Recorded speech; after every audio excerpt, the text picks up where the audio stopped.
June 5 Karthigai Deepam serial வரக்கூடிய எபிசோட்ல என்ன நடக்க போகுது அப்படின்னு பார்க்கலாம். உங்களுக்கு இந்த வீடியோ பிடிச்சிருந்து அப்படின்னா மறக்காம இந்த சேனலை சப்ஸ்கிரைப் பண்ணிக்கோங்க.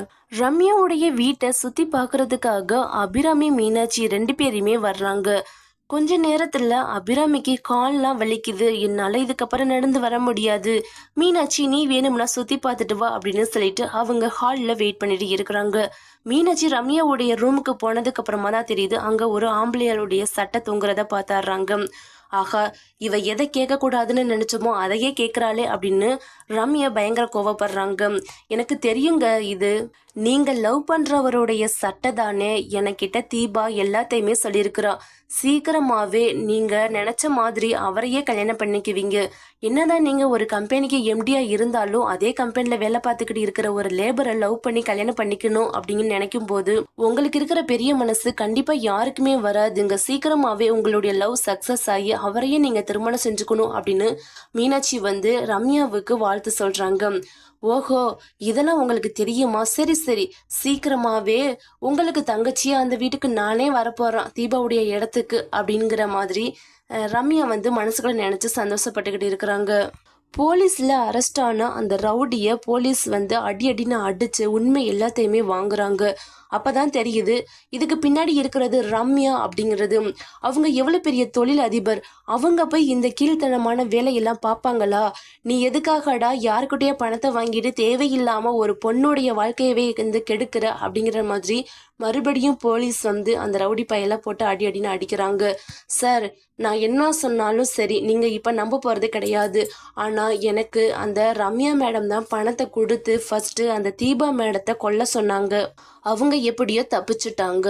அதுக்கப்புறமா அந்த கார்த்திக் சாருடைய அண்ணிய ஏதாவது பண்ணணும் அப்படின்னு சொன்னாங்க. அதனாலதான் சார் நான் அவங்கள சீண்டுறதுக்கே போனேன். என்கிட்ட இருந்து வாங்கிக்கிட்டீங்களே அந்த பணம் கூட ரம்யா மேடம் தான் கொடுத்தாங்க. தயவு செஞ்சு என்னை விட்டுருங்க சார். இதுக்கு பின்னாடி இருக்கிறது எல்லாமே ரம்யா மேடம் தான். எனக்கு பொண்டாட்டி பிள்ளைங்க அப்படின்னு நிறைய பேர் இருக்கிறாங்க. நான் இல்லைன்னா அவங்கள நடுத்தெருவுக்கு வந்துருவாங்க. தயவு செஞ்சு என்னை விட்டுருங்க சார் அப்படின்னு கெஞ்சிக்கிட்டு இருக்கிறாங்க. நீ இப்ப ஒருத்தவங்க மேல பழிய சுமத்தி இருக்கிறிய, அவங்க சொசைட்டில எவ்வளவு பெரிய ஆளுன்னு உனக்கு தெரியுமாடா? அவங்க மேல நான் எப்படி போய் கம்ப்ளைண்ட்டை எடுத்து அவங்கள கைது செய்யறது? உன்னைய நான் விட போறது கிடையாது. கார்த்தி வரட்டும், என்ன ஏதுன்னு ஒரு முடிவு தெரியாம நான் உன்னைய இந்த ஸ்டேஷன்ல இருந்து அனுப்ப போறது இல்லை அப்படின்னு சொல்லிடுறாங்க. அதுக்கப்புறமா அந்த போலீஸ் கார்த்திக்கு கால் பண்றாங்க. கார்த்தி, உடனே கிளம்பி ஸ்டேஷனுக்கு வாங்க. இவன் ஒரு புதுசா ஒரு கதையை சொல்றான். நீங்க வந்தாதான் அதுக்கு தெளிவான ஒரு முடிவு கிடைக்கும் அப்படின்னு சொல்றாங்க. சரின்னு சொல்லிட்டு கார்த்திக்கும் வேகமா கிளம்பி வர்றாங்க. என்னங்க இந்த நேரத்துல கிளம்புறீங்க? என்னாச்சு? அதுவும் இவ்வளவு அவசரமா அப்படின்னு கேக்குறாங்க. இல்லைங்க, நான் தான் சொல்லியிருந்தேன்ல உங்களை கத்தியால குத்த வந்தவனை போலீஸ் அரெஸ்ட் பண்ணியிருக்காங்கன்னு.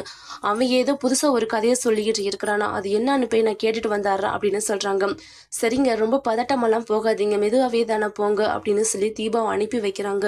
கார்த்திக் போலீஸ் ஸ்டேஷனுக்கு பார்க்குறப்ப தான் தெரியுது கார்த்திக் கிட்டையும் அந்த ரவுடி சொன்னதை தான் சொல்லிட்டு இருக்கிறான்.